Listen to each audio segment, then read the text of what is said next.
Well, now let's get going. Next topic is lending has always been a backbone of our economic growth.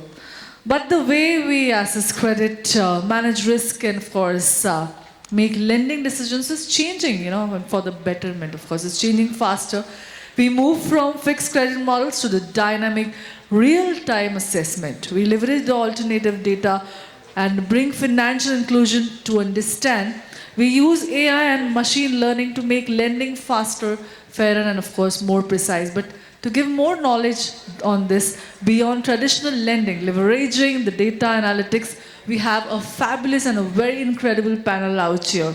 So one by one, I shall be calling them and let's understand their perspective and strategies ahead. Calling upon Neerav Kamdar, Edelweiss Retail Services, SVP and Head Risk. Can we have a huge round of applause for him? Thank you, sir, for taking time out and coming from busy schedule. I'll request you to kindly sit according to the background screen. I'll request and call upon Mamta Shukla, CRO, SBI Factors Limited. Thank you, ma'am, once again for joining us. It's a great pleasure and honor. We really look forward for a very insightful discussions out here. Next is Prateek Gupta, Chief Strategy Officer, SMFG India Credit Company Limited. Huge round of applause for him as well. Next is Pravas Dash, Managing Director and CEO, Arthan Finance. Thank you, sir, for joining us. Next is Piyush Kabra, DVP Risk Management, Utkarsh Small Finance Bank. Joining them is Rakesh Bansal, Chief Risk Officer, Hero Housing Finance. Next is Pushkar Soni, AGM Enterprise Risk, ICAAP Union Bank of India. Can we have a huge round of applause for him? And the entire session will be moderated by Dipali Padia, Director Business Development, Neocred. Can we have a huge round of applause for her?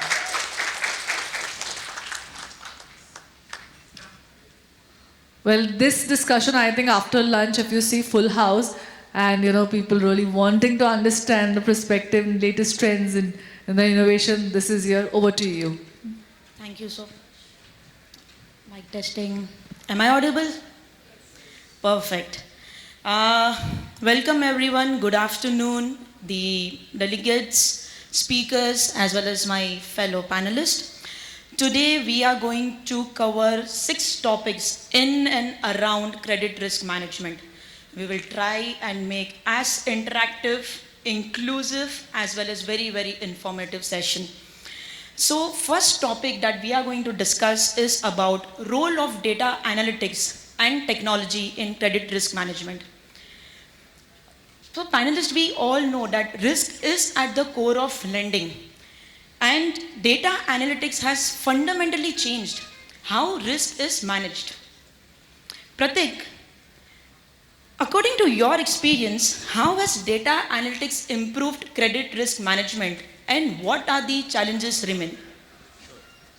Just to be sure, am I audible? Okay. Hello everyone. Yeah, so I think this panel also has the pressure of not trying to repeat many points from the previous panels. But I'll begin with the success or what we have seen. I think when we see compared to 10 years back versus today, loans that we were doing, which were taking days or at least hours, now it's happening in less than 10 minutes. Why not 10 seconds? I'll also elaborate. But I think analytics, digital and AI, they have all played a big part in us as an industry. Many banks, many NBFCs, we are doing loans under 10 minutes, right? So we have made a big step forward. So that's on the success side. Coming to the challenges, and that's where I'll describe why not 10 seconds versus 10 minutes, because it's also an interactive journey. The customer also needs to type his information, at different stages needs to read the offer, understand, say that he or she is okay, read also the KFS. Some cases, the customer has to also upload documents, right? And then at a later stage, enter banking credentials, right? Penny drop and e-sign also. So it's a very interactive journey.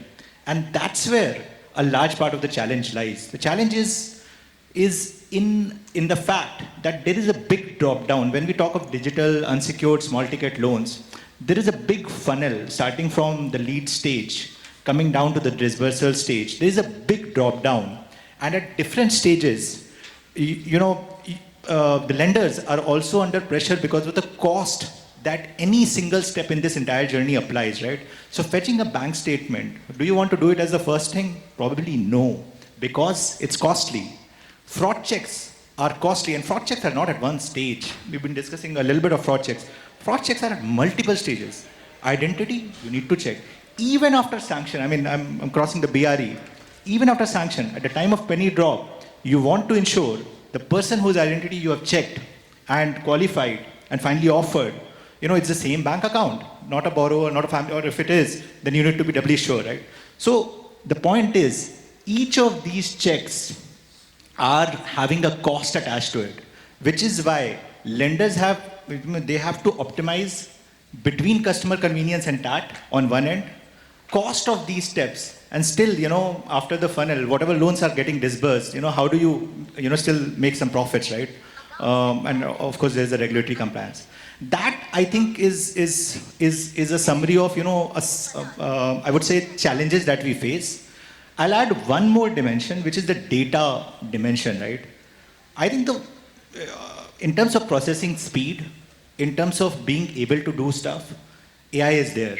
Yes, it's distributed, it's with different partners, there's no end-to-end solution provider. But at least the capability is there. Do we as lenders have all possible data with us internally and externally? That's where the next big challenge lies, right? Cost is one, data is the next. Even our own internal data, it's, between CRM, LOS, LMS, and then I'm not even getting into customer service and collections, and then having a data lake. Even that data lake is never complete. For example, and I'm talking only internal data, not even getting into external data. Internal data, suppose you're doing loan origination. Why do you need internal data? Let me give you 4 or 5 examples, right? Why do you need internal data? If you want to lend to your existing borrowers, right? Create pre-qualified offers, pre-approved offers, you need your internal data to be able to even create the offers. Okay, let's say the customer applies, a new customer applies, right? You want to be sure, you want to run a dedupe, right? You want to be sure, if you've lent to him or her, what's the credit history.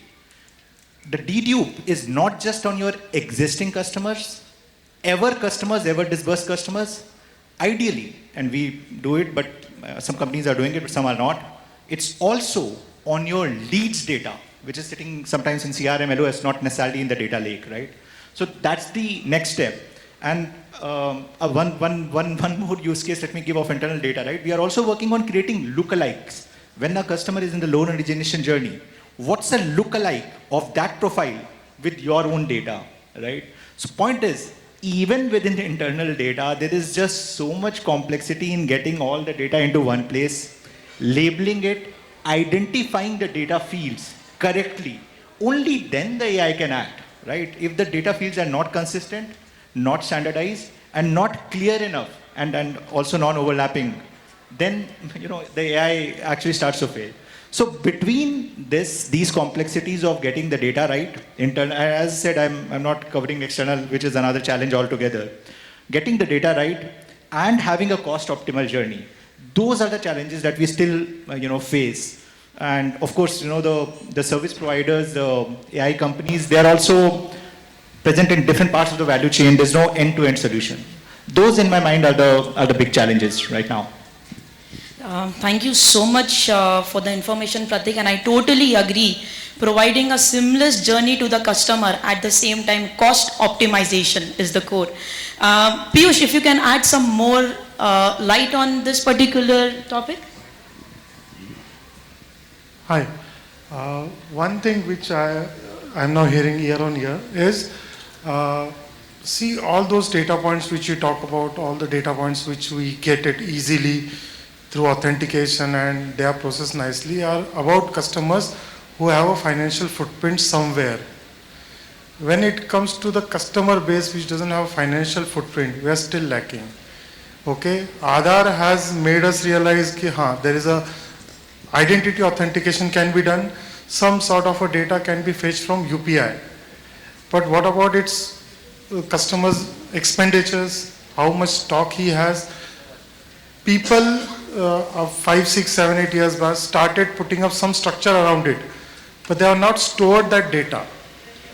So there is no processing has done on those kind of a pieces where I think all the organizations or someone who wants to do big way into the bottom of the pyramid or just above the bottom of pyramid customer, they need to build that data first, and now then the AI will come in. Looking at the pictures of the shops, looking at the stock tick which have been put up by your relationship manager who goes to and meets the customer in face, picking up those points, and can I judge what are the requirements of customer? Can I judge, okay, this will be approximate his turnover? Because as we go more and more down in the hierarchy of what you say financial literacy of a customer, these data points will be required, and that's a huge customer base which we are still yet to tap. So that is one, and they don't have social imprint also, social media imprint also. So you cannot judge whether he's spending on foreign trips or he's spending on some television. So you cannot have even that kind of a data sets from these customers. So that is a one challenge which I think will remain. And I mean, sorry to say, but I haven't heard of anyone working on those data points to arrive at some kind of a solution. Totally agree to that, because we have to ensure the data privacy of the user. Rakesh, something from your side as well. Am I audible? So I think role of data analytics in risk is very important data, very important. Because see, when we analyze the data, when we look at the portfolio cuts, we know which side or which direction our portfolio is moving. So there will be always different cuts, whether some location is doing well, not doing well, whether a particular credit underwriter is performing well or no. So basis that you can take corrective action. There will be some product-wise performance you can look at, LTV-wise performance you can look at. Then you can have different cuts from the data that you have, and then you can see which segment or which part of the portfolio is doing well and which part of the portfolio is not doing so well. So then you can take corrective action. For example, if let's say you realize that in some branch the portfolio performance is not good, then you will do the diagnostic whether that credit or sales team is not doing well, or whether the market culture or credit culture of that particular location is bad, or you need some specific process or policy in that particular location.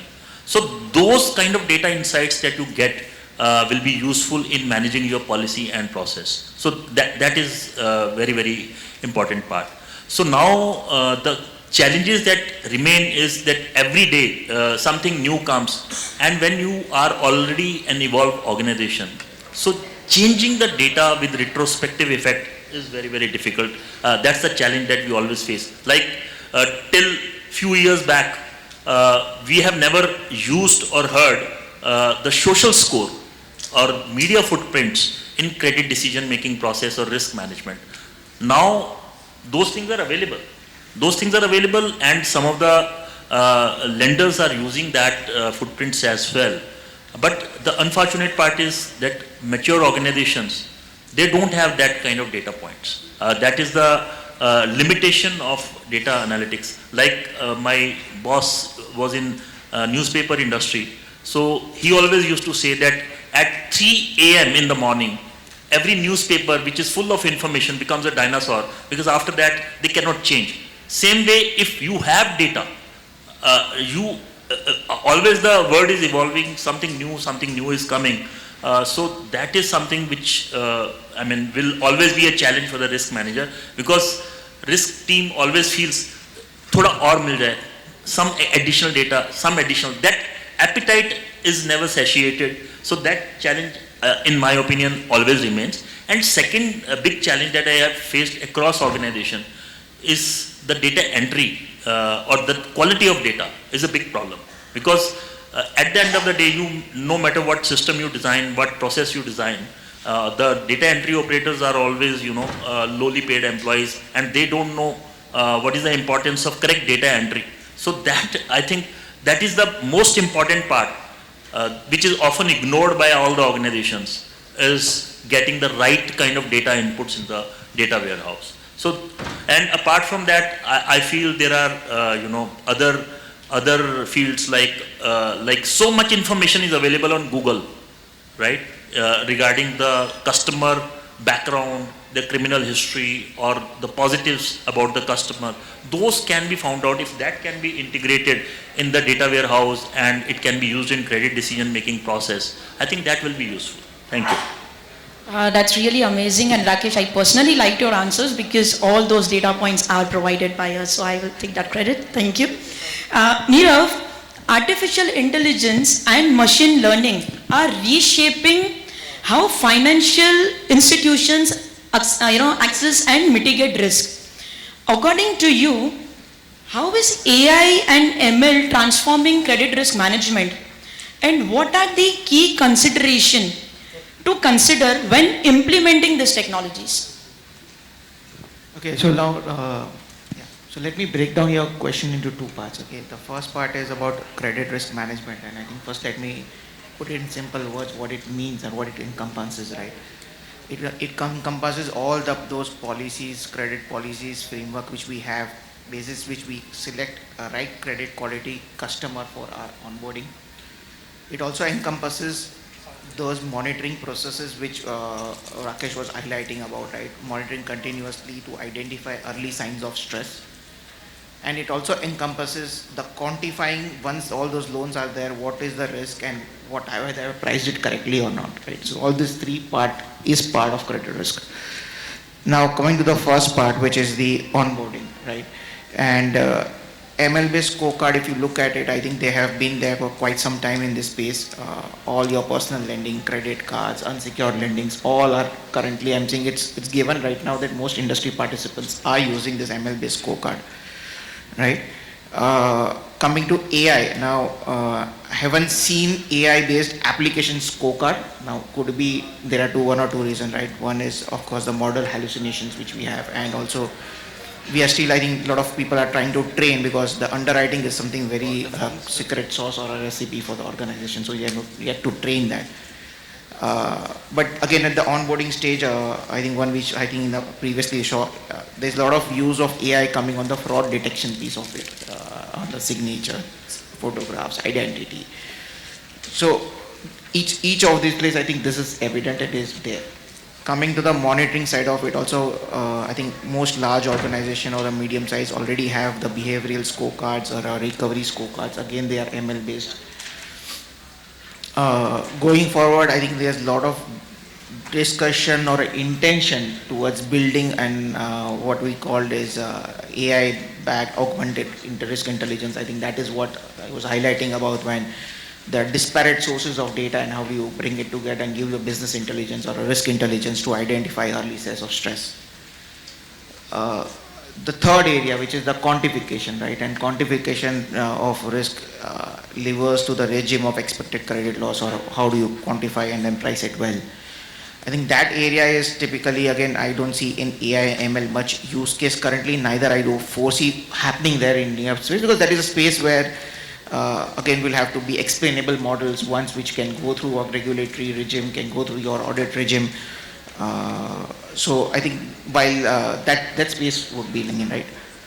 I'm coming to the second part of question. So I think these are the spaces where the key consideration of implementing of each of this, right? The easier one is the typical model metrics. I think the younger chap over here would easily come back and tell you that we need to see this model metrics, or we need to see what is the quality and the quantum of data, what is the out of sample, out of time testing period, and how was the results. I think what we don't speak, I think, during the day, and something which is important, and especially for a medium to a large size organization for us, is also talking about the maturity of your organization. So you see here, when you come to this forum, you hear a lot of stuff, but you also have to reflect back upon where does your maturity of your organization, right? And why I'm saying it's important is at the end of the day, model becomes slightly a black box for a normal sales, credit, or entire part of the organization, right? And they come with their own type 1, type 2 errors. At the end of the day, they are not absolute. They make sense when you look at a cohort level and not at an individual level.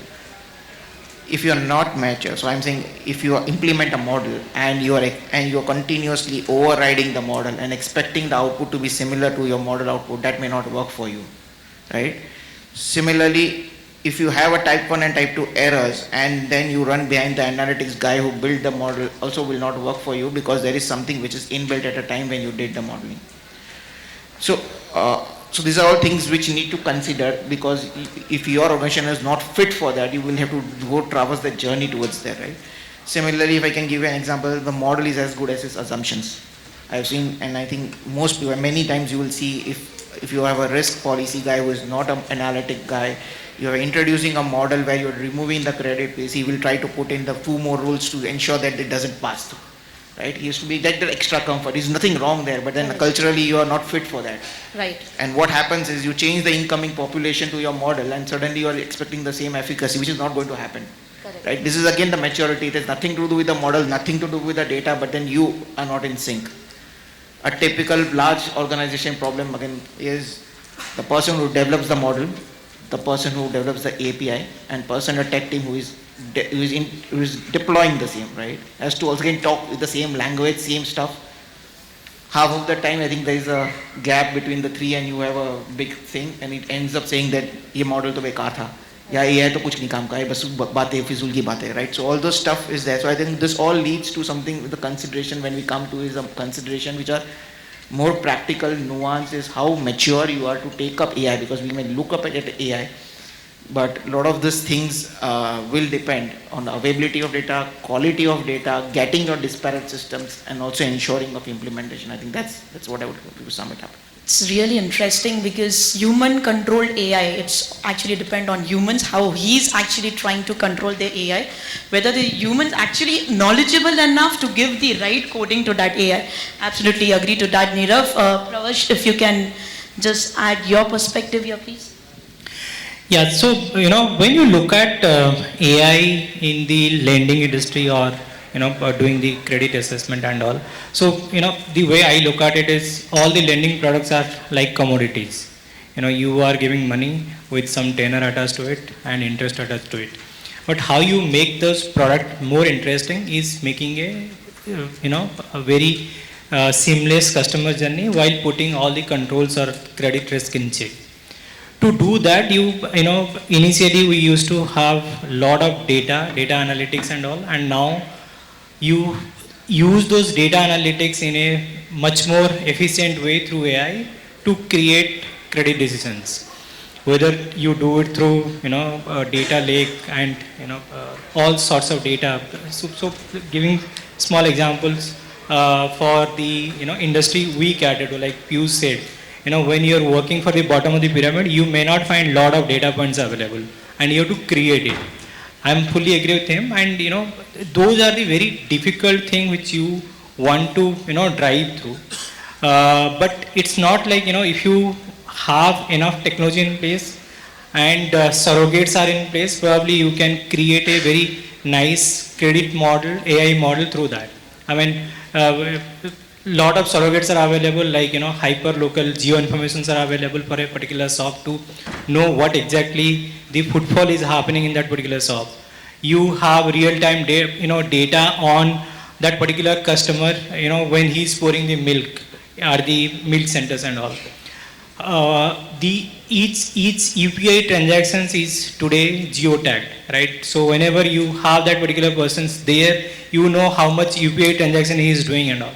So a lot of data points are available, and you just need to manage those data, creating in a particular way how cleaning those data, creating models, he said, and then putting those in AI agents. So now the AI is super advanced, so you can create small agents which can underwrite your customer base.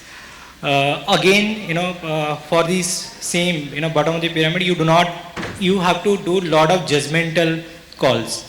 But when you have when you take photograph of that particular shop, you can use computer visions to accurately estimate how many SKUs he is keeping, what is the depth of that shop, so that you will get a rough estimate of his stock, and accordingly the cash flows. So yeah, so that way you can do a lot of things, how can you improve your AI model, and through that the journey can be simpler. But at the same time, there are a lot of issues for implementing it. One is definitely, creating those data points. So there are a lot of data that are available, but creating in a particular format, feeding that into the system, training your model is really difficult job. So if I say, your journey of building an AI model, if it is 6 months, probably you will spend 4.5 to 5 months in cleansing the data, and only 1 month in, model training and all. So that sort of efforts is required. Second, even if you build the model, there are a lot of, model drifts are there. If you feed the wrong data, or there is a model bias in a specific area, geographies, customer segment, or the income data what you input, then your entire model will go for a toss. A lot of regulatory requirements are there, like you cannot fetch all those data, keep all those data. So a lot of regulatory risks are also associated with the model development and implementations. So yeah, so these are some of these things which as an NBFC or a lender you should keep in mind while implementing a AI model. That's very wonderful. Pratik, in just shorter lines, if you want to add something on this very debatable topic of AI and ML, please. Sure. I think let's try to make it a little bit more real in the context of collections, right? Let's imagine a customer which is on day number 64, days past due, right? And an agent, a call center agent, because this is 64 days, the third bucket, agent is sitting and is going to call, right? Now, today, but before this, this particular person, the borrower, has got many different messages from the company. There was pre-X calling before his due date. After he missed, there was, again, these are SMSs, emails, but there is IVR reminding him that, there was a bounce, but he can complete before the month end. After that, he flows into bucket one, actual physical agent, but this is not the same agent today, right? Another agent came in. All of this is recorded, right? He made a promise to pay, he made an excuse maybe a real reason also, a genuine reason, right? Salary didn't come, some payment did not come, some issue happened, right? It was noted, maybe there was a promise to pay, but it did not get completed in the second month, right? In the days 30 to 60 also, right? Another call may have happened. Now this agent, sitting on day 64, I mean in a non-AI ML world, will actually have to go through this all trail. Then remember that this is I would not call it a call center agent, but a collections calling person, right? He will then apply some judgment of his own. He could be a person who's joined the company just a year back, right? And finally talk to the customer, right? Now imagine the AI ML world, which is something at least some of the banks and BFCs are actually doing, right? So first, we have large language models, which will scan through the entire history of this customer over the last, let's say 90 days. Whatever SMS, email, promise to pay, reasons that he gave, talks to the IVR, AI bot, exchanges, chatbot, all of that is read by the AI. It's a large language model, so it synthesizes that, creates a summary of that. Next, what comes into place is the next application of AI, which is called the next best action. So using this summary and the ability to understand language, it'll go back into my collections records, which is 3 million plus customers, search for similar use cases where this kind of an issue happened and what actually led to a closure. Of course, there will be predefined rules also. And then finally, what it will show to the agent, and this all happens real time, it will show to the agent is a summary. So agent doesn't need to go through 15 different conversations, SMS, email, call, chatbot, everything. He sees a summary, and he also gets a next best action recommendation, right? It could be that the customer is already informed of the impact on credit history, bureau score, all of that has gone. He made promises, he or she made promises, not happening. Today is the day that you tell him also about the legal actions which the company will be taking, and whatever, let's say it's a secured loan, what kind of proceedings will be taken against the property and so on, right? That response is also published. Now this agent, which was probably doing just 3 or 4 such calls in the day earlier without AI and large language models and the next best action recommendation, is now able to do 15 or 18, such calls. And it's not just his efficiency improving on the number of calls. It's also far more effective. These are two different words. Efficiency is, how many calls he's making per day, right?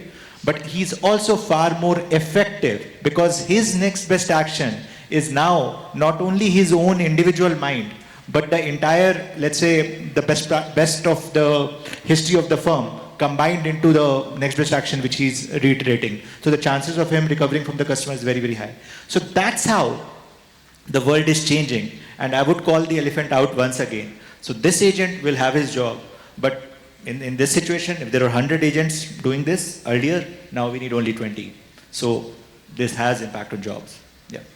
In that scenario, Pratik, I want to ask you one more question, which is traditional credit scoring models often excludes individual without formal credit history. So, in your opinion, how is the use of alternative data transforming credit assessment, and what are the key challenges in adopting it? Again, this is, it's very prevalent. I mean, sometimes we think of alternative or surrogate synthetic data, whether it's happening, not happening, or happening only very, very selective. But it's not true, right? If you see today, if I talk of, small ticket digital lending, right?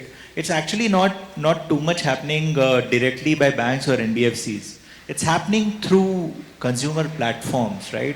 So some of the biggest lender faces, not lenders will always be banks or NBFCs, but the lender faces are actually the e-com platforms, the payment platforms, the food commerce platforms, even stockbroking. I mean, all of these are now partners, right? And in very, very big ways, I'm not necessarily naming, but you just name it. The top 5 payment platforms are a very, very big channel for digital consumer lending. So is the case for e-com. So is the case for the top 3 stockbroking companies in India. Now, what are these companies using? Let me take one example, right? Any payment platform, and we can take BharatPe, PhonePe, Paytm, and Google Pay. So any of these payment wallets, payment platforms, what are they using? Let's take merchant lending, right? Merchant cash advance. They are using the GMV, the gross merchandise value of the merchant. If this merchant, to your question of, if he's a first-time borrower, new to credit, let's say, then they are using the transaction history of this merchant to assess the credit worthiness, and basis that offering the loan, right, the credit, right. So that's where alternative data is being used in many ways, especially in digital unsecured. Of course, when you get to secured, it's a different world altogether. I mean, there is PD, someone can, or even otherwise. So I gave one example of digital. Let me give one of very small ticket rural loans, right? Let's say a 3 lakh rupee loan to a person who's working in a factory as a security guard, right? If you only assess his income, you might not be able to qualify him for a loan. But when, let's say my agent, my salesperson will visit, or many, if you're doing rural loans, right? What he or she will find out that, okay, the same person is staying in a house, there are 2 more tenants in that same house, a small house, but, there are one floor, this thing, and the wife is taking tuitions. So the combined income is actually higher, and they have, let's say, a 2-wheeler also in a rural, in a small, very, based on this, this is physical. Now I moved from digital to physical. This person, the credit assessment will take, it could be a sell and credit or credit model, will take a decision that, okay, there is reasonable credit worthiness for this particular loan, right? And when it comes to secured or larger ticket loans, we all, the PD, the first thing the credit person will try to assess in a larger ticket loan is the wealth of the customer, by seeing the house, the cars, and that's how it goes on. So it's being used in very, very big ways. Yeah. I have to interact with other panelists also, so I'll quickly move to the second topic, which is technology supporting credit underwriting in the digital age. And my question will be for Mamta. Mamta, how do AI and automation enhance credit underwriting efficiency? And what are the key considerations for such implementation? Definitely it will enhance, okay. We have heard from many of us that, what are the challenges a traditional credit underwriting faces. It will all be removed by AI. Say real-time information or fraud detection. So all these will definitely enhance the credit underwriting, but now I'm not counting on the benefits because most of us have already highlighted in the previous session also what an AI benefits will be.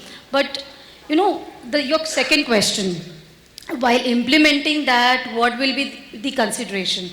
So, in any of the organization, first an organization should see, they should vet that if we implement AI, is it really important? What are the benefits and what are the risks we are going to face? So if you see the benefits are more, the percentage is more, then only you think of implementing an AI. Probably if you don't want to implement AI, go with a lower version, say ML or automation or something like that. And then again, the cost. So I'll give you an example. Like I went to a training where people came from Nepal, Sri Lanka for this AI training. And the challenges other countries are facing is cost. Nepal is facing cost. They want to implement, but their bank is not ready to spend. Himalayan Bank and stuff like that. So we need to see that if we are going to spend so much, if we are going to incur a cost, what is the benefits we are going to derive? If your organization is not digitalized so much, then better go with the lower version. So, AI is definitely a boom, no doubt. But we need to step back, as Nirav has said earlier, and we need to reflect what our organization, because it's different for all other organizations. So yeah, that's it. Quickly, one more question for you, Mamta. So, Yeah. in that scenario, how is digital lending reshaping traditional underwriting models, and what are the associated risks? So it's definitely reshaping gracefully, I can say. See, our Indian government also is focusing on, increasing the economy of India. And how that will happen? It will happen when there is more and more lending, more and more repayment, of course, not just lending. So lending is happening very well, but problem we are facing is the repayment. That's how AI, automation, and everything comes into picture. That's how we are giving more weightage to credit underwriting and credit risk. Okay, so if you see an economy where we want to, implement everything, technology and everything. So definitely it is, reshaping very beautifully, but again, challenges. Because wherever there is a beauty, there is another part of it, and that's how, we need to focus on the challenges also. So, if I talk about AI, what happens, we want to implement everything, but there is regulation. We need to make sure that, we are also complying with the regulations. And when you implement all this, then you know that you are giving a data, it's giving you a result, but if it is asked to explain it to the regulator, we won't be able to. Okay, we will just say, but yes, I heard a presentation of Finbox and I was really impressed where they said that they will actually show that what actually happened behind the scene. So not just result. And so the challenge here is we should be able to explain it to the regulation. Second, black box. Again, you should be able to justify what all information you have put and what all, how you got the result. So these are the challenges I feel, after implementing everything, and still we have issues. Yeah, that's it. Typical woman, very calculative answers. Moving on to the next topic, leveraging data-driven decision-making in lending. This question is for you, Pushkar. How has the integration of data-driven decision-making transformed lending processes, and what key benefit has it provided to lenders? So, integration of two different processes here we are seeing. Like the first is the traditional credit underwriting process, and the second one is alternative data usage. Here, I would take a very simple example like of traditional banking. Just imagine a person walks into the branch And he's saying that I'm from a very reputed MBA institute, and I'm working in a very reputed MNC. And he has provided to the branch head his credentials, which looks to be very much perfect. And then the branch head goes for taking out his credit score, which is also again very perfect. And then he gives the loan quickly for processing to his processing officer, who is a new generation guy, recently joined the bank. He's more into technology kind of thing. Then he thinks about his own MBA days, and then he tries to open his LinkedIn profile. Just to his surprise, to his shock actually, he says that the person is not working in that particular organization. The LinkedIn profile is giving very different kind of an information. I'm talking about some 10, 12 years back, because now even they will change the LinkedIn profile before visiting the bank. But just to make you understand how integration works. So if the branch head is only catering to a traditional data-based approach, he will never get a feel how the person is as per the alternative data sources, how the person is behaving in the society. So this is just one example of a normal personal loan maybe. There can be bigger examples also. A person is moving for a mortgage-based loan, wherein he is giving his house for mortgage, and all his credit reports, everything is very fine. But at the same time, the processing officer visits his social media, and he sees that he is a part of a campaign against demolition of houses in the society, or some kind of a notice of enhancement dues. Like if this can only be seen from the alternative data sources. So that's why this answers the question how this is important, how the integration of two different sources is important. Like the traditional sources are no doubt important in their own regard, but at the same time the alternative sources. Now what will you call a person if you see a person very regularly paying his credit card dues, and at the same time the rental payments or the electricity bill payments are always showing default, or at the same time if you are some car loan customer is coming to the branch, and again the history, the salary structure, everything is very fine. So I am comparing the two sources, one side the traditional, other side the alternative, and at the same time the challan system, the challan database shows that he's having a plethora of challans in the last 6 months, and he also got a seizure notice for his old car, and that's why he might be coming for a new car loan. So that's how, if you ask me about the benefits of integration of these two sources, I feel my examples are good enough to actually tell that how the integration of these two sources are very much important these days. So from this, how I can summarize is the holistic view of credit one gets, holistic view of underwriting one gets while moving with integration of both the traditional as well as the alternative data approach. At the same time, one also go for the personalized rate of interest selection through integration of these two things. Like so many times we have seen in the bank, we are segmenting customers on the basis of their net worth. But at the same time, if I give you an example wherein two people are earning the same kind of a salary, but in one person's alternative data, it is shown that he is regularly renewing his Mumbai local pass, and the other person, even for larger distances, he's moving every time through Ola, Uber, and not even going, either it is a small distance or a larger distance. So now, at this point of time, if you have to cater to both these customers, to which customer you will be applying a higher rate of interest?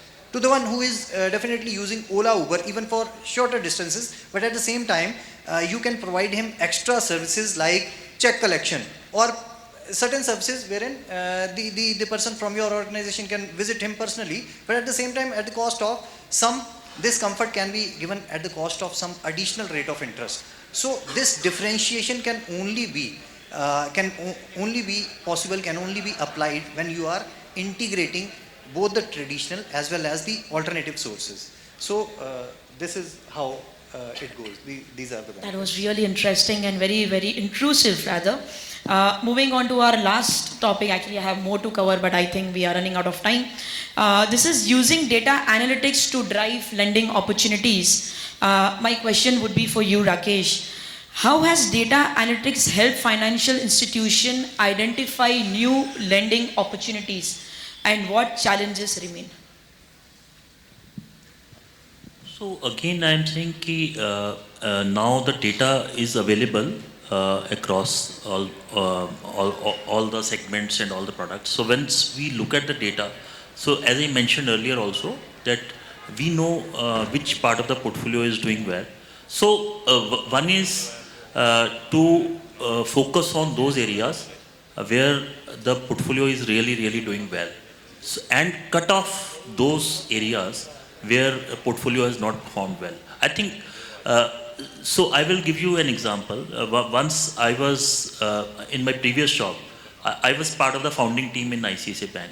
So when we looked at the data, so I realized that loan against property business at that time was a very at a nascent stage, I would say. And loan against property in 2001, 2002 was considered as a taboo. When I looked at my data on a book of 8,000 crore in housing loan, my LAP book was only 72 crores. And I looked at the delinquency numbers, they were pretty comfortable. So then I went and made a presentation to my CEO and I said, I don't know why the industry is not focusing on LAP. We should focus on LAP. And I gave reasons also. I said there is no under construction risk, property is complete, title is complete, there is no title risk, and we will get a 3% higher rate of interest. So I made that presentation and my CEO was very convinced and he said, okay Rakesh, let's go ahead with this. And rest is history. We became market leader thanks to our LAP contribution. At that time, even the large lenders, the existing established who were much bigger than us, even they were not focusing on LAP at that time. With the invent of our LAP penetration, we became the market leader. So that is one example I am saying. It is only the data which will give you the insight. You should know how to read the data and make use of that and leverage your strengths and weaknesses. Because if you do that, you can make a difference in the marketplace. So that's what I feel. Thank you. Thank you so much. And we have last 5 minutes and then we'll be open for Q&A. I'll go with Pravash. The topic is importance of creditworthiness data analysis. So Pravash, how can financial institutions leverage alternative credit data to assess borrower creditworthiness more accurately? Yeah, so when you look at underwriting a case, most likely, as I was telling, in semi-urban rural area, you won't find a lot of documented proof of income. You need to depend on the surrogates. What type of surrogates? The surrogates can be your basic identifiers, whether the phone number is right or not. Is there any fraudulent document which has come into the place or not? Then the income statement, right? So when you look at the income, as he was telling, there are a lot of income streams in a particular family. So you are not assessing only one individual, you are assessing the family income. So how will you get those family income documented, and that goes into the model and all. Third thing is, can you look at the stock levels and create an assessment key this is the stock level, and you can accurately predict his income from that. Then hyperlocal geo informations. What is the footfall in that particular locations and all. The real-time, data on the, so we give a lot of loans to the dairy farmers, right? So real-time data on how much milk he is selling and all, those gives a lot of confidence for the credit underwriter to, look at those cases. So, yeah, so, and also in the recent past, the societal behavior has also changed, right? So the way we were looking at data, the way we are looking at only 2-3 parameters like cash flow, the reference check, all those things, that is no more, it is definitely relevant, but there are a lot of new varieties of data has come in, and with changing data sets which is coming into your systems. So systems can take newer approach to identify those data, identify the risk in it, and create models accordingly. That's really amazing, and we are open for Q&A. Any questions from the audience? I think quickly we can take one question. one or two. Okay, one or two, sorry.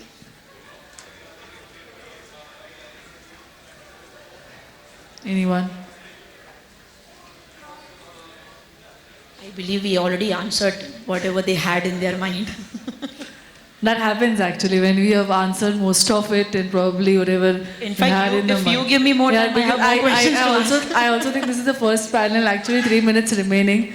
And we have almost covered all the topics that we wanted to discuss. Fabulous. Any last one? 30 seconds. Anybody? Quickly then, I think.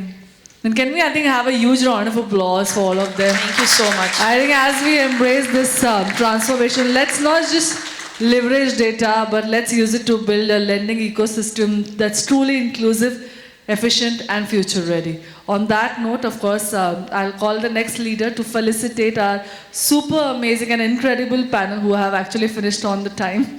So all kudos to the moderator. I'll request Paritosh Desai, CPO and CMO, IDFI, to join us on stage and felicitate our fabulous panel out here.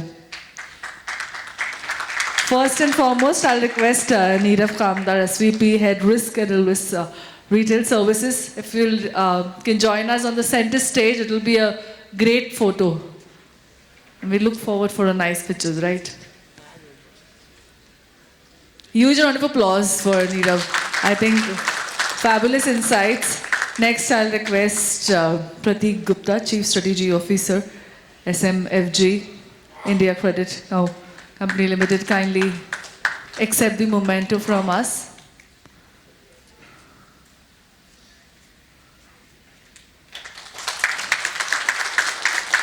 I'll request Mamta Shukla, Ma'am, Chief Risk Officer, SBF Factors. Thank you for some of the phenomenal insight. It was great and pleasure hearing from the experts. Huge round of applause, everyone. Next, I'll request Pravash Dash, MD and CEO, Earth and Finance, also to please accept the memento. Once again, fabulous talks. Next is Piyush Kabra, JVP Risk Management, Utkarsh Small Finance Bank. Once again, a very insightful conversation. Rakesh Bansal, CRO, Hero Housing Finance. I request you to please accept the memento. Thank you so much. Next is Pushpar Soni, AGM Enterprise Risk, Union Bank of India. Sir, fabulous insights once again. And the phenomenal and zealful moderator that we had, Dipali Padia, Director of Business Development, NeoCred. I think you really made sure that we are having very interactive and have covered almost all the questions. Requesting everybody to come forward for a group picture, please. Yeah. थोड़ी तालियां बज सकते कमाल. Let's hear it for them.